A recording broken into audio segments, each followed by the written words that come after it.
Sachin, firstly, it's such a pleasure to have partnered you in this whole journey to come up with, I think, two really fantastic products. But could I request you to say a few words on this occasion to these folks who've been waiting to hear from you? First of all, thank you very much for being here. In fact, one of the press conferences, I was asked a question. Who said Sachin first? Because we were talking about my retirement and all those things. And I said, Sachin will reverberate in my ears till my last breath. And everyone was surprised with my answer. I said it was my mother who said Sachin first. The question was, when did that happen? I don't remember when that happened first, but it happened on a number of occasions when I was 4 or 5 year old and would play the whole day in front of my building with my friends. My priority was to play and not to have lunch or have milk at 4 o'clock. The lady who used to look after me, my mother would get hold of her and say, usko jaake dhoond ke leke aao, but I would never come home. So she had to carry a glass of milk and chase me all over in our, the apartments where nobody knew where I was. But cricket being my first love, when I loved other sports, but cricket was always right at the top. I started playing cricket at Shivaji Park, but without knowing the importance of nutrition. Scored a lot of runs at school levels and was not particularly following a good diet. I was playing one game inside a stadium, which was the first big game. Till then, I had played a lot of cricket, but that was on Shivaji Park, Azad Maidan, Cross Maidan, Matunga Maidan, and all those gymkhanas I would play, where there would be a lot of breeze and all those kind of things, and whatever diet was there, somehow it worked, or even if it didn't work, I didn't understand to what extent it didn't work. The moment I got inside the stadium, the conditions changed. They were more challenging. At lunchtime I was batting. I again followed the same routine, ignored my nutritional bit, the input, the fuel as we call it, was I did not give enough importance, maybe because of lack of knowledge at that stage. I was only 13, 14 that time. And I got out immediately after lunch, and I got out after lunch thinking of food because I did not have enough energy to carry on playing a long innings there, which was the biggest lesson of my life, because that one moment when I got back to the dressing room, the first thing I asked was, I need something to eat.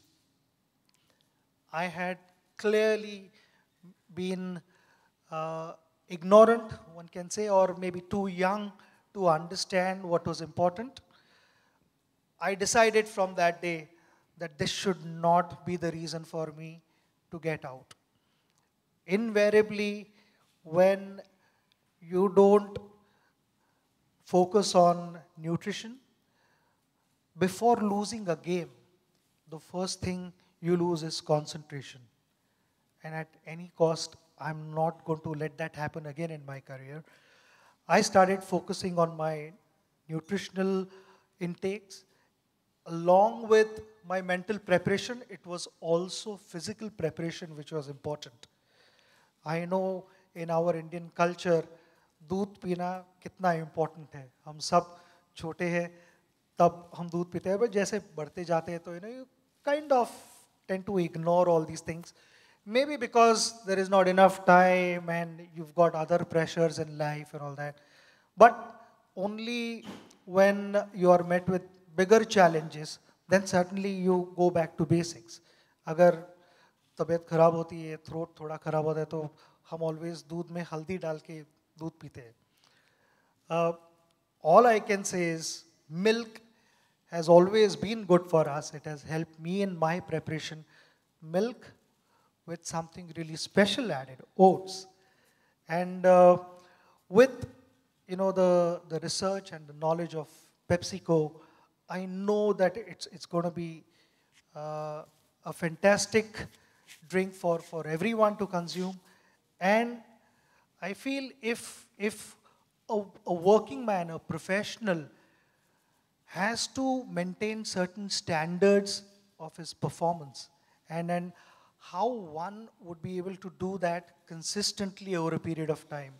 I mean, the graph cannot be up and down. It's like it's like having those sweets, those chewies and all that sudden energy, and then there is a quick drop. You need to balance that out. You need to have a slow release of energy, which allows you to maintain your concentration level at all times. And that is what my simple message is. You know, it is not always about how you finish, but if you want to finish well, it's equally important to start well. It's not a bad idea to start your day with this. I want to thank Pepsi and also my team for all their inputs and the challenges that I met with for 24 years in my career on the field. I was able to share with all of them, and they've been able to create something which hopefully all the guys will appreciate, and the results will follow. Thank you. Thank you, Sachin. Yeah. Sachin, who was the toughest bowler you've ever faced? Other than Anjali, of course, who bowled you over clearly. The toughest bowler. See, if I have to start counting the number of world-class bowlers that I played from 1989, there'll be nothing less than 25 at least. And I'm talking about real world-class bowlers. Really nice. But someone I didn't particularly enjoy batting against was Hansi Kronia. I don't know, for some reason I got out, and then over a period of time I figured out that, you know, I'm better off being at the non-strikers, and so we would, in partnership, you talk a lot in the middle of the pitch, and I would say that, okay, दूसरे end से अगर Donald डाल रहा है या Pollock या जो भी डाल रहा है, I will manage that guy, but Hansi को थोड़ा ज़्यादा strike लेना. Interesting. Okay, great. Okay, the second question is, which is the toughest series that you've ever played? The toughest series, without any doubt, I think was in 1999. We went to Australia and we played them. I thought they had a great side. You know, in a team of 11, when you have literally 7, 8 match winners, world-class players, and the rest are also very good. You know, it's not so easy to then go and beat a team like that, and that was a team which dominated world cricket for number of years. You know, in whichever part of the world they went, they dominated, and they had their own style of playing, very aggressive, and it was. I still remember in Melbourne and Adelaide and Sydney, the brand of cricket they played impressed the whole world, and everyone wanted to kind of play that brand of cricket. Though we all respect our styles of playing, but everyone felt that the brand of cricket they played was special, and they were able to do that because it was a world-class team. Also, it's one of the largest oats growing regions in the world. So maybe Australians khate kya hain? Okay. Third question, controversial. Okay. One day or test? I'm very clear in my mind. It's test cricket. Okay. I think most of the guys would say that, for a simple reason that in test cricket, a bowler is always trying to get you out. In one-day cricket, you know, if you bowled a couple of good overs and you know, you nick a ball to third man, you go to the non-strikers, but in test cricket, you nick a ball and you go back to the dressing room. You know, so that is the difference. There are different challenges. In one-day cricket, you have to keep up with the pace of the game. But in test cricket, you actually control the pace of the game. So it's also about long-term. You know, it's about having that vision, planning, and then you also get time to execute your plan. If you've had a bad session, you can still make a comeback because there are 5 days, lot many more sessions than one-day cricket. One-day cricket moves too quickly, though not as fast as T20.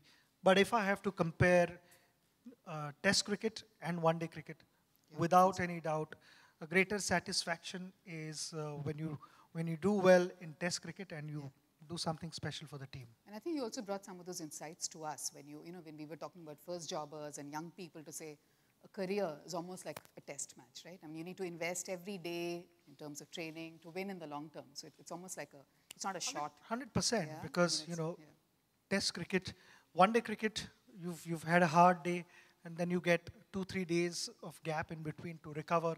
But Test cricket, if you've had a hard day, then it's not, you can't be making excuses that, yesterday was a tough day, that's why today was a bad one. That cannot be acceptable.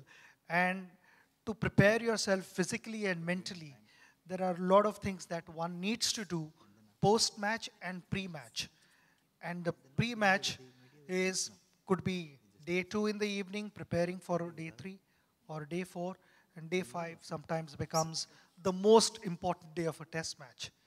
So you need to prepare yourself, and it's not just mental, it's physical as well. Absolutely, thank you. Last question, I promise you. So the cover drive, straight drive, or the pull shot, your favorite? There is no toss-up there. I enjoyed playing straight drive.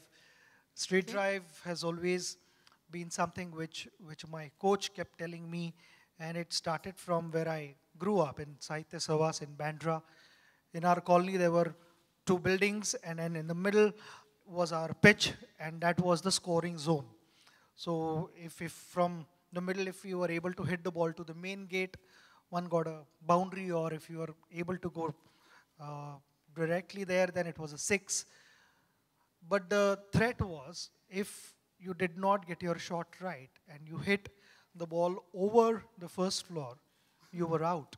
So you had to be straight. And that's how my coach also brought me up. He said that, the straighter you play, the safer it is. Great. And always remember, there is no fielder there. Great. If you get it right, it's a boundary. True for philosophy of life as well. The straighter you play, the more you're likely to win. Thank you so much. We can spend hours listening to you, but thank you so much for your insights today, as well as really looking forward to this partnership delivering some wonderful products for the Indian consumer. Thank you so very much. Thanks, Sachin. Thank you very much. Thank you.